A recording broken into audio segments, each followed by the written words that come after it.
Hello dear children, I hope you all are good.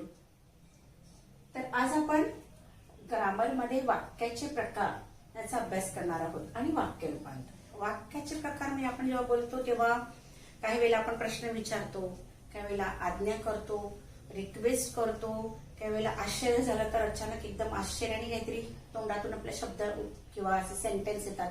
तर ते नक्की कुठले प्रकार आहेत तर ते आपण आज बघणार आहोत की या वाक्याचे किती प्रकार आहेत आणि कुठले. तर वाक्याचे 4 प्रकार आहेत. पहिला आहे विधानार्थी वाक्य असर्टिव्ह, प्रश्नार्थी वाक्य इंटरोगेटिव्ह, उद्गारार्थी वाक्य एक्सक्लेमेटरी आणि आज्ञार्थी वाक्य म्हणजे इम्परेटिव्ह. ना विधानार्थी वाक्य पहिला प्रकार. विधानार्थी म्हणजे सिंपल सेंटेन्स, म्हणजेच काय की मुलगा शाळेत जातो किंवा मी काम करते, मी खाते, जे तुम्ही सिंपल म्हणतात, सिंपल सेंटेन्स की ज्यामध्ये रिक्वेस्ट नाही किंवा ज्यामध्ये प्रश्न नाही, ज्यामध्ये आज्ञा नाही, असं साधं सिंपल सेंटेन्स त्याला म्हणतात विधानार्थी वाक्य. म्हणजे उदाहरणार्थ फॉर एक्झाम्पल कुठले, मी शाळेत जातो, मी काम करतो, मी अभ्यास करतो किंवा ती शाळेत गेली, तिने हे केले, ते म्हणजे जे काही सिंपल सेंटेन्स आहेत जेवढे त्याला म्हणतात विधानार्थी वाक्य. प्रश्नार्थी वाक्य म्हणजे वाक्याच्या शेवटी आपण क्वेश्चन मार्क असतो. ओके, प्रश्नार्थी वाक्यामध्ये क्वेश्चन मार्क असतं. इथे काय असतं, फुल स्टॉप. हे जे विधानार्थी वाक्य असते त्याच्या मागे म्हणजे वाक्य संपल्यावर आपण फुल स्टॉप देतो. पण प्रश्नार्थीमध्ये काय असतं, क्वेश्चन, म्हणजे तुम्हाला कळतं की ते प्रश्न विचारलेला आहे. मग उदाहरणार्थ तू काय करतेस, कुठे चाललीस, कशी आहेस, काय पाहिजे, हे जे कोण आहेस, हे जे प्रश्न आहेत त्याला म्हणतात प्रश्नार्थी वाक्य. म्हणजे आपण जेव्हा कुणाला प्रश्न विचारतो म्हणजे उत्तराची आपल्याला अपेक्षा असते, आपण विचारतो तू कशी आहेस, कुठे चालली, काय करते, काय पाहिजे, कशाला, कुणाला, हे जे प्रश्न आहेत ते प्रश्नार्थी वाक्यामध्ये येतात. ओके, ह्याला म्हणतात प्रश्नार्थी वाक्य. तिसरं आहे उद्गारार्थी वाक्य. उद्गार म्हणजे जेव्हा तुम्ही आश्चर्यचकित होता किंवा तुम्हाला एकदम नवल वाटतं, काही वेळेला तुम्हाला एकदम दुःख होतं आणि काही वेळेला अचानक तुम्ही पुढे काही दिसलं, साप वगैरे, एकदम शॉक होता, त्यावेळेला तुमच्या तोंडातून किंवा तुम्ही ज्या भावना व्यक्त करता किंवा तुम्ही जे बोलता ते आहे उद्गारवाचक वाक्य. फॉर एक्झाम्पल, अरे रे खूप लागलं त्याला, एखादा ऍक्सिडेंट बघितला त्या मुलाला लागलं असेल तर आपण काय म्हणतो, अरे रे खूप लागलं त्याला. किंवा खूप डर्टी असेल, घाण असेल, शी कितीही घाण. ओके, किंवा एकदम मोठी इमारत किंवा मोठं काही, अरे वा किती छान ताजमहाल आहे. किंवा एखाद्या मुलाने चांगलं काही काम केलं असेल, फर्स्ट क्लास असेल किंवा एकदम चांगले मार्क्स मिळाले असेल, शाब्बास चांगले मार्क्स मिळवले किंवा चांगलं काम केलं, हे जे शाब्बास, अरे रे वगैरे लिहितात त्याच्यामध्ये आपण काय करतो, एक्सक्लेमेशन मार्क. ओके, हे मार्क असेल तर ते झालं उद्गारार्थी वाक्य.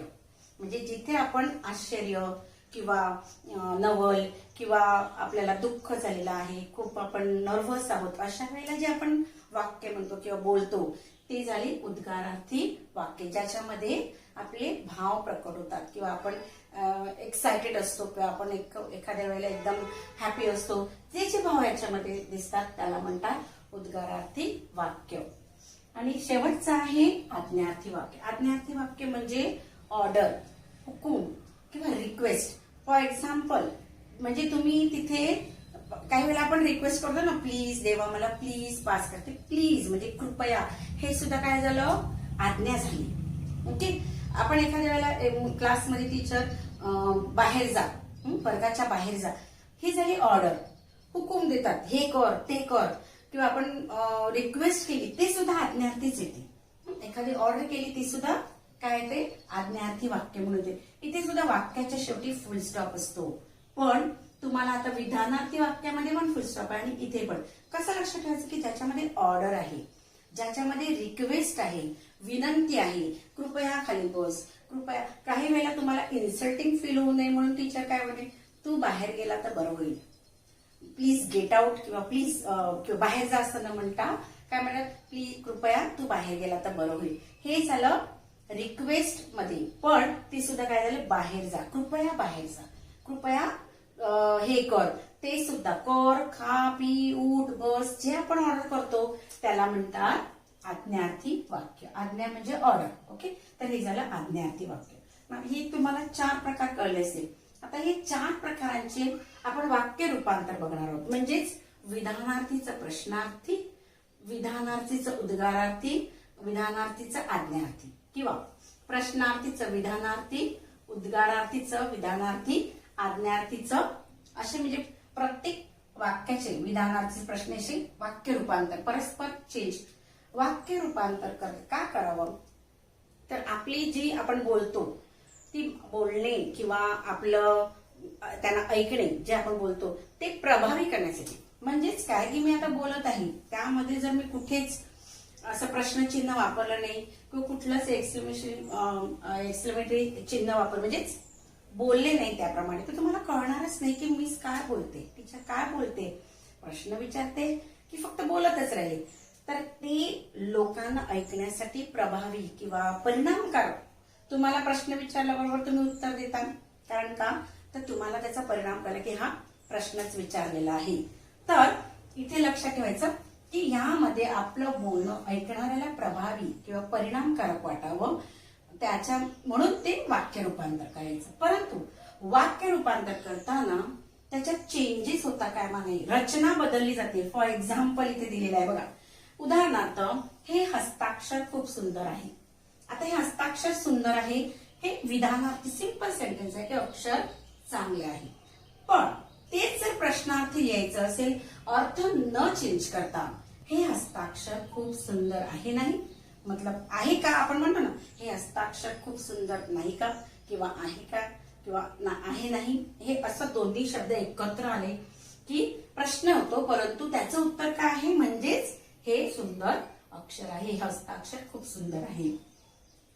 तिसरं बघा, आता उद्गारार्थी, किती सुंदर आहे हस्ताक्षर. आपण कधी कधी एकदम म्हणतो ना अरे किती सुंदर आहे हस्ताक्षर, आणि तेच विधानार्थी म्हणताना काय म्हणतो, हस्ताक्षर खूप सुंदर आहे. आलं लक्षात.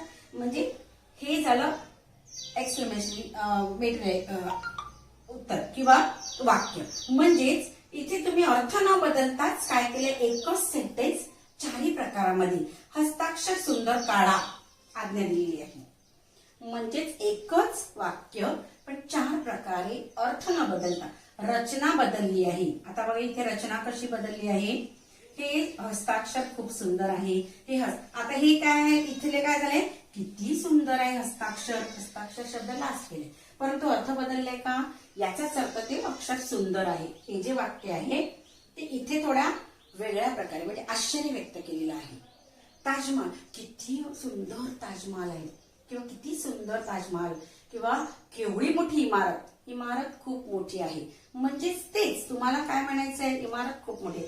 पण हे कधी युज करतात माहिती, हे का असे आपण वाक्य रचना बदलावी की आपला परिणामकारक. फॉर एक्झाम्पल निबंध लिहिताना बघा, तुम्हाला जर एखादा निबंध लिहायला सांगितला पावसावर, काही मुली काय लिहितात, खूप जोराचा पाऊस पडला, वारा सुटला, पाऊस आला, काळे ढग आले.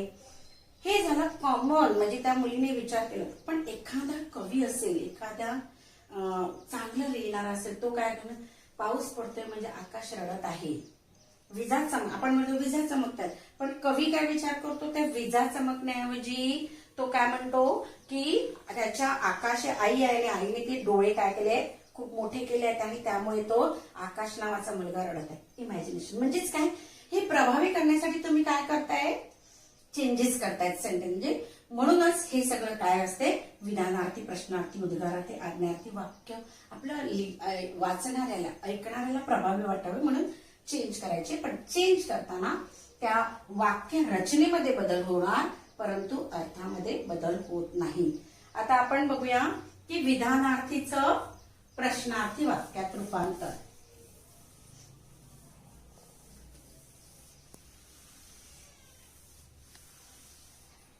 विधानार्थीचं प्रश्नार्थी वाक्यात रूपांतर कसं करायचं. फॉर एक्झाम्पल, जर तुम्हाला दिलं असेल, मी दिलं की जगी सर्व सुखी असा कोण आहे, हा त्याला प्रश्नार्थी वाक्य. ओके, मी विचारलं जगी सर्व सुखी कोण आहे, म्हणजे प्रश्न विचार. आता विधानार्थी करायचे, तुम्हाला एक्झाम मध्ये असं दिलं जाईल, असा प्रश्न दिला जाईल आणि विधानार्थी करा म्हणजेच ह्याचा विधानार्थी वाक्य बनवायचे, अर्थ न चेंज करता. जगी सर्व सुखी असा कोण आहे? विधानार्थी सिंपल सेंटेन्स काय आहे? जगी सर्व सुखी असा कोणी नाही. सगळ्या प्रत्येकाला टेन्शन आहे. आलं लक्षात? म्हणजे ह्याचं उत्तर काय ना, विधानार्थी जगी सर्व सुखी कोणीच नाही. म्हणजे त्याचा प्रश्नार्थी काय होणार? जगी सर्व सुखी. जर मी विचारलं अभ्यास केला तर कोण नापास होईल, तर काय उत्तर येणार? अभ्यास केला तर कोणी नापास होणार नाही, किंवा अभ्यास केला तर सर्वच पास होतील. दोन्ही प्रकारे पण तुम्ही लिहू शकता. तर अशा प्रकारे तुम्हाला एक्झाम्पल विचारले जातील. या दुसरा आहे अपमान केला तर कोणाला राग येणार नाही. अपमान केला याचाच अर्थ काय? तर अपमान केला तर कोणालाही राग येईल. आलं लक्षात? अशा प्रकारे विधानार्थीचं प्रश्नार्थी, प्रश्नार्थीचं विधान. तुम्हाला सिंपल सेंटेन्स दिलं जाईल की फॉर एक्झाम्पल अपमान केल्यास प्रत्येकाला राग येईल. म्हणजेच काय? त्याचा प्रश्न काय होणार? अपमान केला तर कोणाला राग येणार नाही. किंवा तुम्हाला सांगितलं की तो चोरी करतो हे कोणाला माहित नाही, चोरी करतो हे सर्वांनाच माहित आहे. अशा प्रकारे म्हणजे तुम्हाला सिंपल सेंटेन्स दिलं जाईल, चोरी करतो हे सर्वांना माहित आहे. याचा अर्थ तुम्ही प्रश्नार्थी करताना काय लिहायचं? तो चोरी करतो हे कोणाला माहित नाही. अभ्यास केला तर कोण नापास होईल? अभ्यास केला तर सगळे पास होतील. अशा प्रकारे प्रश्नार्थीचं विधानार्थी आणि विधानार्थीचं प्रश्नार्थी वाक्यात रूपांतर करायचं. आता आहे नेक्स्ट आहे उद्गारार्थीचं विधानार्थी. आता उद्गारार्थी वाक्य बघा. उदाहरणार्थ मी तुम्हाला दिलं की अरे रे, हे आहे उद्गारार्थी. किती लागलं त्याला? ओके, हे झालं उद्गारार्थी वाक्य. आता तुम्हाला करायचंय विधानार्थी. म्हणजेच काय करायचं ना, आता लक्षात ठेवायचं इथे फक्त की विधानार्थी करताना हा जो किती शब्द आहे त्या किती ऐवजी हे झालं उद्गारवाचक वाक्य. उद्गारवाचक वाक्यामध्ये किती, केवढा, लक्षात ठेवा, केवढा मोठा साप किंवा केवढी मोठी इमारत, ओके, केवढे मोठे घर, व्हॉटएव्हर इट इज. किती, केवढा, केवढी, केवढी हे 4 शब्द तुम्हाला कधी येतील? कुठल्याही सेंटेन्स मध्ये उद्गारवाचक मध्ये विचारले जातील. त्याऐवजी विधानार्थी करताना ह्या 4 शब्दाऐवजी तुम्हाला काय लिहायचंय? खूप, फार या अतिशय. कधी क्वचित अतिशय असा यूज करायचा. पण तर लक्षात आलं तुम्हाला हे 3 शब्द किंवा 4 शब्द जे आहेत कशामध्ये? उद्गारवाचक वाक्य. किती मोठा साप, केवढे मोठे घर, केवढा मोठा आवाज, ओके, केवढी मोठी शाळा.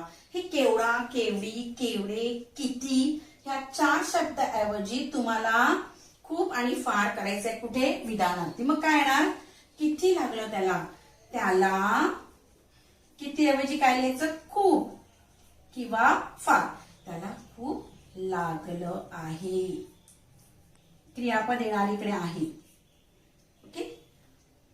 किंवा इथे पण देते अरे किती लागलं आहे त्याला, आहे वर्ड आहे सपोज, तर नसेल तर तुम्ही लिहायचा. परंतु काय झालं आता बघा, त्याला पहिला वर्ड आला आणि हे अरे रे गायब, ओके, फुल स्टॉप हे लक्षात घ्या. एक्सक्लेमेशन मार्क जाणार, हे एक्सक्लेमेशन मार्क हा शब्द कॅन्सल होणार. या शब्दाऐवजी कुठले शब्द येणार? खूप आणि फार आणि लास्ट वर्ड पहिलं. तुम्ही असे लिहिलं तरी चालेल. किती लागलं त्याऐवजी त्याला लिहायचं खूप लागलं त्याला, तरी पण चालेल. फुल स्टॉप दिला तरी चालेल, पण फुल स्टॉप कंपल्सरी. आणि जर तुम्ही किती वर्ड यूज केला, त्याला किती लागलं आहे असं लिहिलं इकडे खूप ऐवजी, तर ते सेंटेन्स रॉंग येणार. आलं लक्षात? म्हणून तुम्ही लिहिताना खूप आणि फारच यूज करायचे विधानार्थी करताना. आता तुम्हाला जर विधानार्थी सेंटेन्स दिलं असेल, ओके, विधानार्थी सेंटेन्स दिलं असेल, फॉर एक्झाम्पल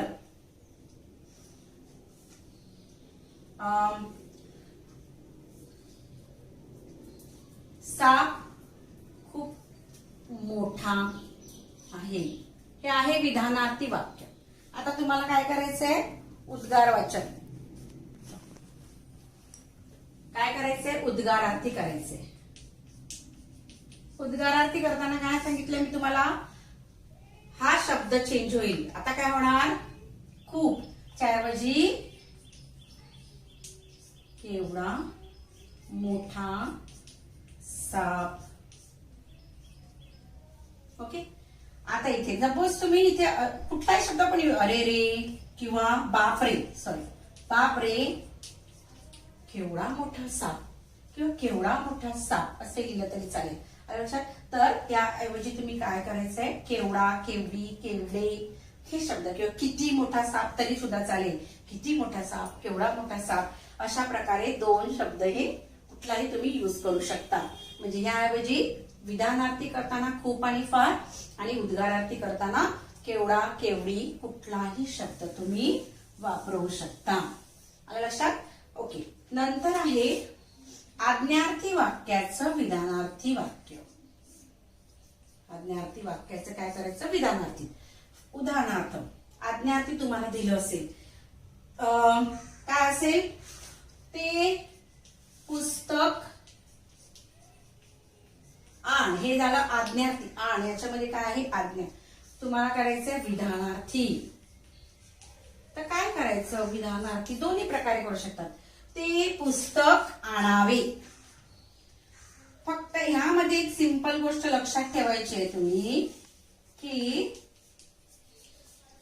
ते पुस्तक आण, ते पुस्तक आणावे किंवा ते पुस्तक आणले तरी चालेल असं पण तुम्ही लिहू शकतात. आणले तरी चालेल म्हणजेच पुस्तक आण. लक्षात. म्हणजे लक्षात ठेवा, आण, जा, खा, तू आंबा खा, तू हे काम कर, तू शाळेत जा, तू डबा खा, हे जे खा, कर, पी जे ऑर्डर आहे, फक्त विधानार्थी करताना तू शाळेत जावेस, तू अभ्यास करावास, तू खावे किंवा खावेस. लक्षात. हे शब्द त्याला जॉईन करायचे. कुठले, वा, वास. विधानार्थी करताना. आणि जेव्हा तुम्हाला विधानार्थी असेल की तू शाळेत जावेस आणि तुम्हाला सांगितलंय की आज्ञार्थी करा, तर काय करायचं, तर वेस काढून टाकायचा. तू शाळेत जा. तू जेवण खावेस तर तू जेवण खा.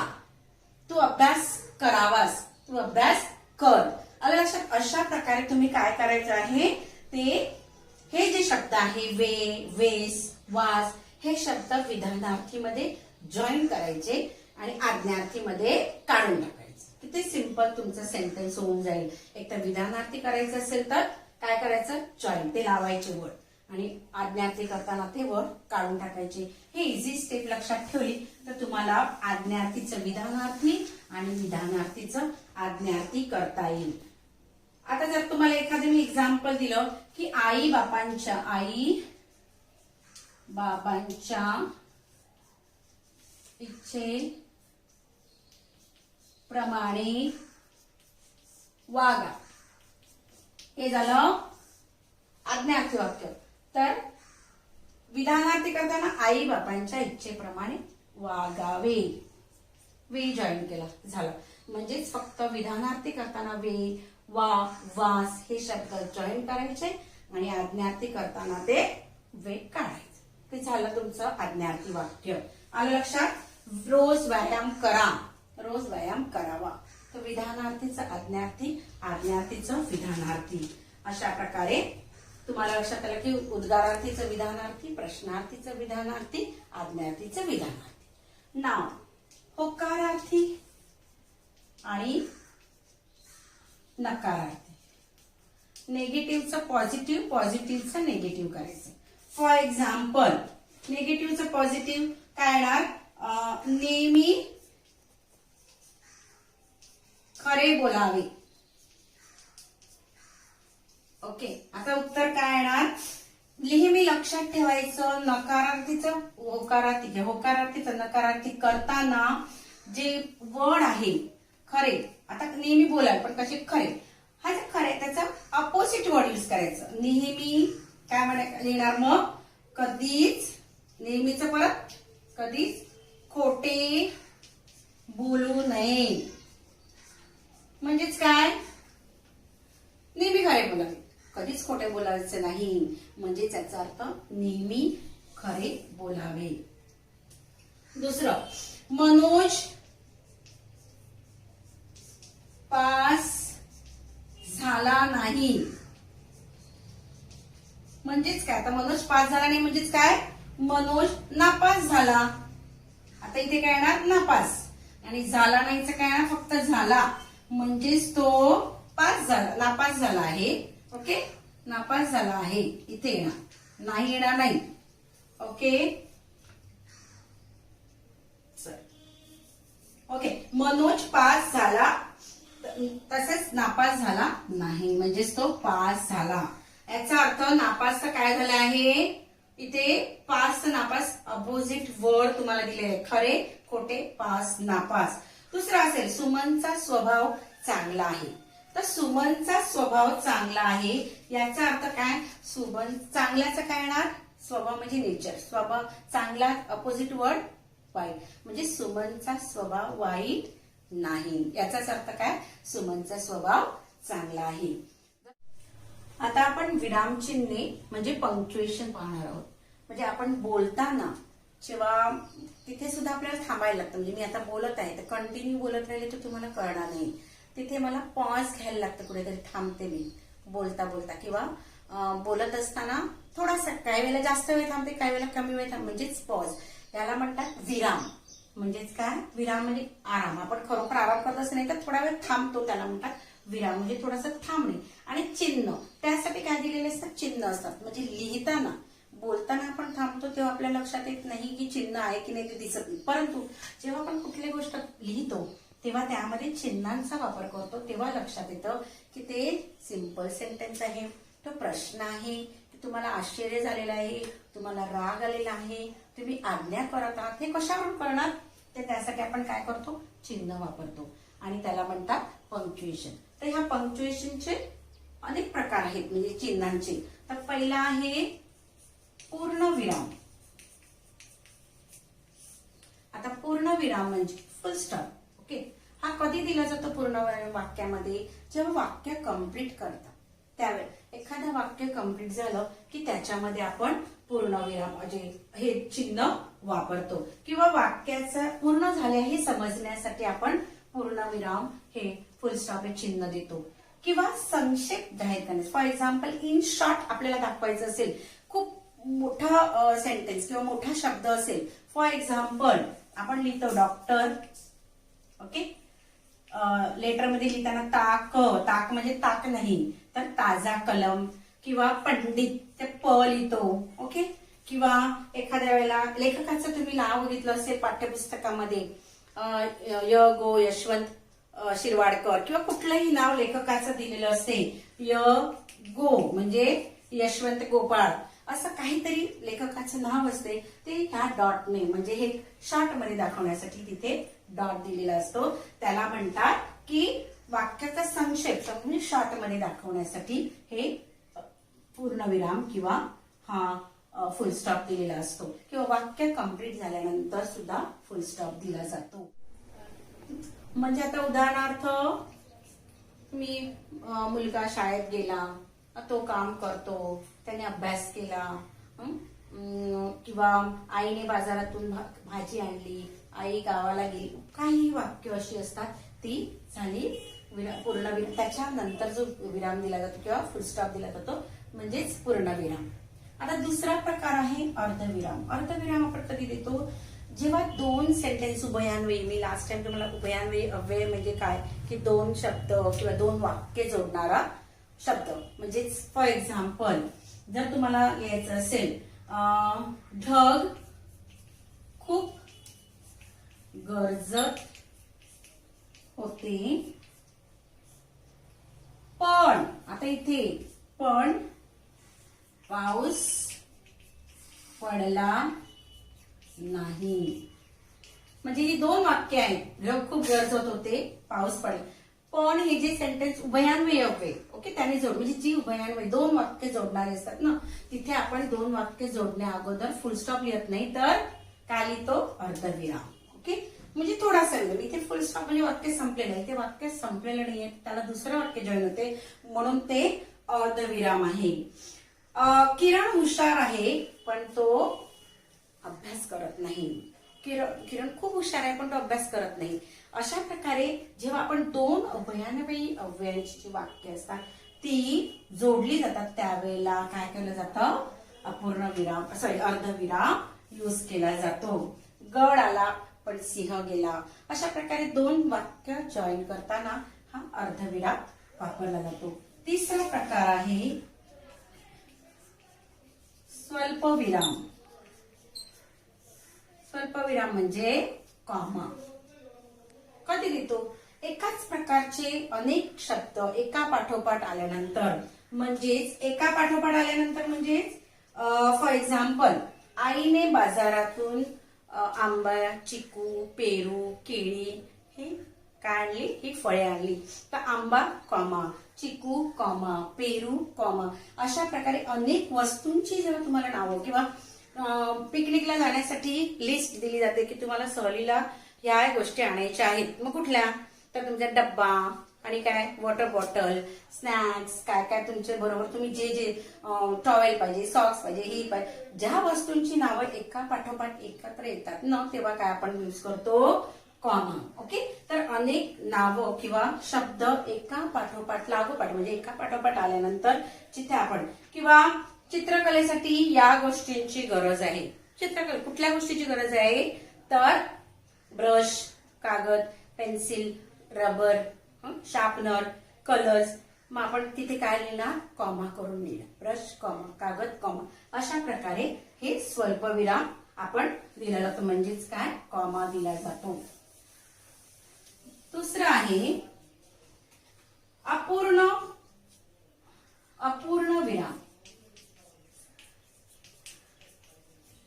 आता अपूर्ण विराम म्हणजेच की जिथे तुम्हाला तपशील दाखवायचा आहे, जसं मी तुम्हाला आता सांगितलं पेन्सिल, कागद, की सेम चित्रकलेसाठी कुठल्या गोष्टी वापरल्या जातात, की चित्रकलेसाठी तुम्हाला खालील गोष्टी आणायच्या आहेत आणि मग चित्रकलेसाठी तुम्हाला या गोष्टी लागतील असं तुम्हाला, आणि मग तिकडे काय दिलेलं असतं, हे चिन्ह, त्याला म्हणतात अपूर्ण. मग तुम्ही पुढे लिहितात की कागद, पेन, पेन्सिल, मग तिथे कॉमा दिला जातो. कागद, पेन, पेन्सिल, हा कॉमा झाला, हा स्वल्पविराम. पण त्याच्या आधी जे चिन्ह लिहिलं जाते त्याला काय म्हणतात, अपूर्ण विराम. ओके. तशाच प्रकारे भारतात मुख्य 3 ऋतू आहे. मग डॅश करून लिहायचं, हा जो अपूर्ण विराम तो लिहून लिहायचं की हिवाळा, पावसाळा, उन्हाळा. अशा प्रकारे जेव्हा आपण तपशील लिहितो किंवा कुठल्या गोष्टी एक्स्ट्रा आपल्याला लागता येते एका पाठोपाठ लिहितो तेव्हा तिथे काय करायला लागतं, हे अपूर्ण विराम चिन्ह द्यायला लागते. नंतर आहे प्रश्नचिन्ह. प्रश्नचिन्ह तुम्हाला माहितीये काय, प्रश्न विचारायचा असेल तर प्रश्नचिन्ह म्हणजेच की तू पुण्याला कधी जाणार, तू गावी कधी जाणार, किंवा तू केव्हा आलास, तू कशी आहेस, तुला काय पाहिजे, कुठे चाललीस, हे जे प्रश्न आहेत हे विचारल्यानंतर आपण काय देतो तिथे प्रश्नचिन्ह. म्हणजे आपल्याला कळतं की हा प्रश्न विचारलेला आहे. जर इथे मी फुल स्टॉप लिहिला तर तुम्हाला लक्षात येईल का प्रश्न विचारलाय म्हणून नाही. म्हणून जिथे प्रश्नचिन्ह असते म्हणजेच जेव्हा तुम्हाला प्रश्न विचारायचा असतो तेव्हा आपण प्रश्नचिन्ह मार्क करतो. ओके. त्याला म्हणतात प्रश्नचिन्ह. पुढचा प्रकार आहे उद्गार चिन्ह. उद्गार चिन्ह म्हणजेच एक्सक्लेमेटरी मार्क. म्हणजेच काय, आपण जेव्हा आश्चर्यचकित होतो, जेव्हा आपण जसं मी मागे तुम्हाला सांगितलं मागाशी उद्गाराचक वाक्य की ज्याच्यामध्ये काय असतात, आश्चर्य असते, भावना व्यक्त करायच्या असतात, आपण घाबरलेलो असतो किंवा आपल्याला खूप राग आलेला असतो तरी सुद्धा तेव्हा आपण उद्गार चिन्ह कधी, अरे रे, मग उद्गार चिन्ह, अबब, बापरे अबब केवढा मोठा साप, किंवा शी कितीही घाण. नंतर आपण म्हणतो आहा, ओके, ऊ किंवा अरे बापरे, हे सर्व काय आहे आश्चर्य उद्गारवाचकचे शब्द. म्हणजे हे आपल्या तोंडून पडल्यानंतर आपल्याला काय करायला लागतं, हे उद्गार चिन्ह द्यायला लागते. म्हणजे जेव्हा आपल्या तोंडातून आश्चर्यकारक भावना व्यक्त होतात तेव्हा ते काय दर्शवले जाते, ते दाखवण्यासाठी आपल्याला काय दिलं जातं, मार्क करायला लागतं, उद्गार चिन्ह. त्याला म्हणतात उद्गार चिन्ह. म्हणजे या शब्दांच्या शेवटी तुम्हाला उद्गार चिन्ह लिहिलं की लक्षात येतं की तुम्हाला आश्चर्य झालेलं आहे, तुम्हाला आनंद झालेला आहे, नवल वाटलेला आहे. नंतर आहे अवतरण चिन्ह. अवतरण चिन्ह म्हणजे इन्व्हर्टेड कॉमा. आता इथे सिंगल इन्व्हर्टेड कॉमा आणि डबल इन्व्हर्टेड कॉमा, म्हणजे मराठीमध्ये त्याला म्हणतात एकेरी अवतरण चिन्ह आणि दुहेरी अवतरण चिन्ह. आता एकेरी आणि दुहेरी अवतरण चिन्ह म्हणजे काय? एकेरी म्हणजे सिंगल इन्व्हर्टेड कॉमा कधी देतात, जेव्हा आपल्याला कुठल्या शब्दावर जोर द्यायचा असेल किंवा एखाद्या वेळेला आपण लेखकाचं नाव लिहायचं असेल तर त्या लेखकाचं नाव सिंगल इन्व्हर्टेड कॉमा मध्ये लिहितो. फॉर एक्झाम्पल, जर तिने सामना या वर्तमानपत्रात प्रथम लेखन किंवा प्रथम रायटिंग केली, किंवा एखाद्या लेखकाचं नाव तुम्हाला लिहायचं असेल तर तिथे आपण काय करतो, एकेरी अवतरण चिन्ह. किंवा माझे आवडते लेखक कुसुमाग्रज आहे, मग ते कुसुमाग्रज सिंगल इन्व्हर्टेड कॉमा मध्ये लिहिलं जातं. तर कुठला शब्द जो इम्पॉर्टंट, गांधीजींनी चले जाओ ते चळवळ सुरू केली, हा चले जाओ शब्द सिंगल इन्व्हर्टेड कॉमा मध्ये मेन्शन, म्हणजे तो दाखवण्यासाठी तो शब्द सिंगल इन्व्हर्टेड कॉमा मध्ये म्हणजे एकेरी अवतरण चिन्हात दाखवला जातो. आणि दुहेरी, ओके, एकेरी आणि दुहेरी. आता दुहेरी म्हणजे डबल इन्व्हर्टेड कॉमा कधी वापरणार, डायलॉग, कोणाच्या तोंडून तोंडचे जे शब्द असतात किंवा वाक्य असतात ते दर्शवण्यासाठी. फॉर एक्झाम्पल, तो म्हणाला 50,000 रुपये, तो म्हणाला कॉमा, मग ते 50,000 रुपये फी आहे. किंवा दुसरं असेल, विजय म्हणाला मी शाळेत जाणार नाही. अशा प्रकारे तो म्हणाला, ती म्हणाली, म्हणून असे जे सेंटेन्स कोणाच्या तोंडचे जे डायलॉग असतात किंवा वाक्य असतात त्यावेळेला आपण काय करायचं असतं, कुठलं चिन्ह यूज करतो, दुहेरी अवतरण चिन्ह आपण वापरतो. ओके. नंतर आहे संयोग चिन्ह. आता संयोग चिन्ह म्हणजे काय,